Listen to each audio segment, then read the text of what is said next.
قائدہ بات کی، اور شب 19 جو 19ویں کی رات شب ضربت، آپ نے باقاعدہ کہا کہ اے فجر، کبھی 63 سالہ زندگی امیر المومنین میں کبھی تو نے علی کو سوتے ہوئے دیکھا ہے اور تو بیدار ہوا اور علی سو رہا ہو؟ سبحان اللہ. کیونکہ انسان کو کہا ہے جس طرح ہر چیز سحر کے وقت، فجر کے وقت بیدار ہو رہی ہے نا، اپنے دن کا آغاز کر رہی ہے، انسان سے کہا تو بھی آغاز کر.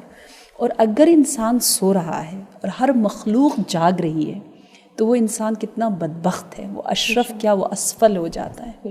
اور آج کل کا میڈیا ہمیں اسفل ہی بنا رہا ہے، کیونکہ اکثر میڈیا کی وجہ سے اور یہ جو کلچر بنا ہوا ہے راتوں کو دیر سے سونا، ڈنرز کرنا، گپ شپ، باتیں، پروگرامز، ایون مالز کا اور ریسٹورنٹس کا کھلا رہنا، اور زندگی کی ہلچل جو رات کو زیادہ ہوتی ہے اس کی وجہ سے لوگ راتوں کو زیادہ جاگتے ہیں. کاش سحر کے وقت ساری دکانیں کھلی ہوں، صحیح نا، اس وقت خوب ہر چیز فریش ملتی ہو، اس وقت اچھے پروگرامز آئے تو خود بخود بندہ اسی وقت جاگے گا. لیکن اس سسٹم غلط بنا، اور سسٹم میں ہم چینج لا سکتے ہیں. ٹھیک ہے، تو ایک تو یہ بہت ہی پیارا پوائنٹ ہے کہ سحر کے وقت سے گفتگو کی اور کہا اے سحر، تو نے علی کو کبھی سوتے ہوئے نہیں دیکھا، لیکن آج کے بعد تو ہر روز آئے گا، علی کو تو بیدار نہیں پائے گا. علی جا رہا ہے ہمیشہ سونے کے لیے، علی کی ضربت کا وقت قریب آ چکا ہے. ہم علوی ہیں، ہمیں بھی وقت سے گفتگو کرنی ہے، ہمیں بھی آج یہ عہد کرنا ہے کہ بار الہ امیر المومنین کی طرح ہم بھی سحر خیز بنیں، ہم بھی نماز صبح کے اول وقت پڑھیں. وہاں علی اور کربلا میں علی اکبر ہیں. اتنی خوبصورت مثالیں ہمارے پاس موجود ہیں، لیکن پھر بھی ہم خواب غفلت میں. نہ جانے ہم کب جاگیں گے اور کیسے ملیں گے جناب علی اکبر سے، امیر المومنین علی علیہ السلام سے. ان تمام پیغامات کے ہونے کے باوجود اگر ہم غفلت اور سستی اور خواب میں رہیں تو بہت مشکل وہ وقت ہمارا ہوگا جو وقت ملاقات ہوگا. اور پھر فجر کے وقت سے امیر المومنین علیہ السلام نے کہا آپ یقیناً ہر روز تشریف لے جاتے تھے، جو میں نے تعبیر کی اس میں آپ کو جواب مل گیا. اور پھر آپ نے کہا کہ میں موت سے کبھی کراہت نہیں رکھتا، بلکہ میرے لیے موت اس طرح سے ہے کہ قارب وردا و طالب وجدا، ایک ایسا طالب، ایک ایسا عاشق جو معشوق سے مل چکا ہو، ایک ایسا قارب جو اپنے منزل تک پہنچ گیا. اور یہ گفتگو اتنی حسین ہے، خوبصورت ہے. اور ہر مسجد کا ہمیشہ جیسے آج کل بھی ہوتا ہے ایک مؤذن ہوا کرتا تھا، اور مؤذن اذان دیتا تھا، اور مؤذن کے اذان نے جب اذان دیا اور اس کے بعد امیر المومنین علیہ السلام نے اپنی نماز کے پڑھنے کا جو انداز ہوتا تھا، جو بندوبست ہوتا تھا، اس کا بندوبست کیا گیا. تو یہ آپ کے سوال کا جواب ہے. بہت خوب. جی اورین صاحب، اگر آپ کو اور کوئی سوال ہے تو پلیز آپ لوگ کریں. جی خانم، ابھی آپ نے امام کی وصیتیں جو ہیں وہ بیان فرمائی. اس حوالے سے میں ایک واقعہ شیئر کرنا چاہ رہی ہوں کہ ایک امام کا جب سر شگافتہ تھا اور امام انتہائی تکلیف میں تھے، اس وقت ایک شخص جو ہے وہ آپ کے پاس آیا.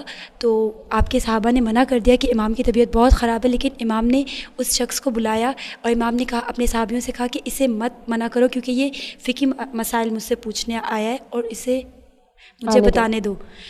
تو اس حوالے سے جو یوتھ ہے انہیں یہ میسج ملتا ہے ہم یوتھ کو کہ ہمیں علم کی کتنی زیادہ فضیلت ہے، اور اگر ہم چاہتے ہیں کہ امام کی پیروی کریں اور امام کو خوشنود کر سکیں تو ہمیں فقہی مسائل اور علم کا زیادہ آگاہی ہونی چاہیے. بالکل. اس شخص نے کئی گھنٹے امام سے اس وقت گفتگو کی جبکہ امام علیہ السلام اتنی شدید تکلیف کی حالت میں تھے، لیکن علم کو، جس طرح آپ نے بھی ذکر کیا، ایک بڑی خوبصورت علم کے حوالے سے آپ نے حدیث بیان کی کہ امام علیہ السلام علم سے بہت زیادہ رغبت رکھتے تھے اور چاہتے تھے کہ ہم علم میں کوشاں رہیں، اور یہ چیز وہ ہم میں دیکھنا چاہتے تھے. اسی حوالے سے آپ نے وقت آخر شاید یہ ہم سب لوگوں کے لیے میسج چھوڑا کہ ہم علم کو ترجیح دیں اور علم حاصل کرنے کی کوشش کریں. اس میں بالکل یہی سیرت ام الائمہ فاطمۃ الزہرا سلام اللہ علیہا میں بھی نظر آتی ہے. یقیناً امیر المومنین علیہ السلام باب العلم ہے.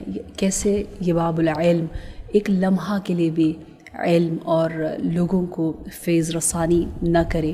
آپ نے کبھی اس دروازے کو، جب تک آپ کی روح میں وہ جسم میں روح تھی اور آپ اس دنیا میں موجود تھے، آپ نے ایک لمحہ بھی اپنے آپ کو سکون میں رکھنے کی خاطر کسی کو بھی ریجیکٹ نہیں کیا. اور ان حالات میں بھی جیسے ہم نے کہا ہے، اب اس میں دیکھیے بار بار بات یہ ہے کہ تاریخ پڑھنا آسان ہے، ٹھیک ہے، اور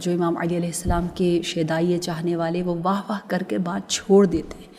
آج کے دن میں یہ پیغام ہے کہ ہم بات وہاں سے شروع ہوتی ہے جب آپ کہتے ہیں واہ ماشاء اللہ اور نعرہ لگتا ہے بلند ہوتا ہے, تو وہاں وہ جذبہ اجاگر ہونا چاہیے کہ امیر المومنین علیہ السلام اتنا علم کے لیے کر رہے ہیں. ایک لمحہ اور ان کرٹیکل سچویشن میں بھی آپ نے بالکل بھی اس حسین کام کو نہیں چھوڑا, تو میں کیا کر رہی ہوں. جیسا حضرت فاطمہ الزہرا کا میں نے آپ کو بتایا کہ خاتون آئی 10 سے زیادہ کویشچنس کیے, آپ الٹا آپ نے خوشی کا اظہار کیا, آپ نے روکا نہیں بلکہ اور زیادہ پوچھنے کی طرف تشویق کی, انکریج کیا.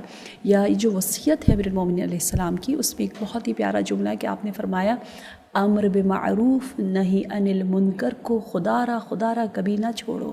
اللہ اللہ فی القرآن ڈسپلن آرگنائزیشن کے لیے امیر المومنین علیہ السلام نے فرمایا خدا را یعنی میں تمہیں خدا کا واسطہ دیتا ہوں. یہ الفاظ وصیت میں ہیں, خدا را ڈسپلن کو, نظم کو کبھی نہ چھوڑو, اس کے بغیر تم کامیاب نہیں ہوں گے. اللہ اللہ فی القرآن, خدا را کتاب الہی ہے, اللہ رب ذوالجلال کی کتاب ہے, اس کو چھوڑ کے خوش جینا چاہتے ہو, امپاسبل. اور ایسا نہ ہو کہ اغیار تم پر سبقت لے جائے. خدا را امر معروف نہی عن منکر سے کام لو, کیونکہ جو قوم نہیں کرتی اس قوم پر ظالم حکمران مسلط ہو جاتے.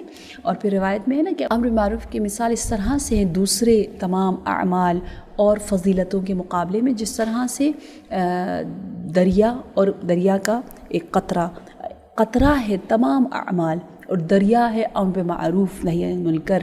تو امر بالمعروف یعنی نیکی کا حکم کرنا, بتانا, جیسے آپ نے اس جوان کو ویلکم کیا, بلایا اس ضربت کی حالت میں اور کہا آؤ میں تمہیں نیکی کا حکم دینا چاہتا ہوں, فقہی سوالات کا جواب دینا چاہتا ہوں, جو پوچھنا ہے پوچھو, آخر تک من المہد الی اللحد, جو ہمیں علم کے ساتھ زندگی گزارنی ہے اس کی بہترین مثال باب العلم شاہ ولایت امیر المؤمنین ہمیں دیتے ہوئے نظر آ رہے ہیں.